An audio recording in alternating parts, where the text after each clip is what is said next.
Hello everyone, good evening সবাইকে। তো আমি হয়ে গেছি রেডি, আর আজকের আমি চুলটা বেঁধেছি পেতে। কারণ হলো আমি হেয়ার কাট করে দিয়েছি। জানো আমার এত ছোট হেয়ার ভালো লাগে না, তো যাই হোক কেটে দিয়েছি আর একদম হালকা টাচ আপ দিয়েছি, মেকআপ ডান।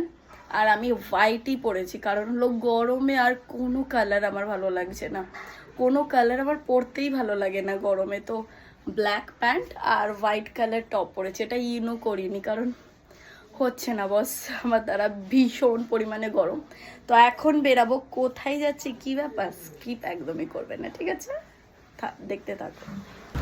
তো এখন আমি আছি বাইপাস, আমি এখন বাইপাসে আছি এইটা।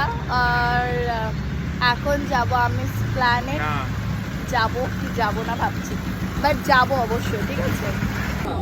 আমি ঘর থেকে বেরালে আমার খাবার কিন্তু একটু দ্বিগুণ বেড়ে যায় খিদে। আর যখন আমি দেখি আশেপাশে কোনো ফাস্ট ফুডের দোকান, আর বেশিরভাগ তো মোমো, দেখলে আমি নিজেকে কন্ট্রোল করতেই পারি না। তো আমি গড়িয়ার মোড়ে গিয়ে দেখলাম মোমো দোকান, তো আমি মার্কেটিং ছেড়ে ফার্স্টে আগে মোমো ট্রাই করলাম, দারুণ ছিল।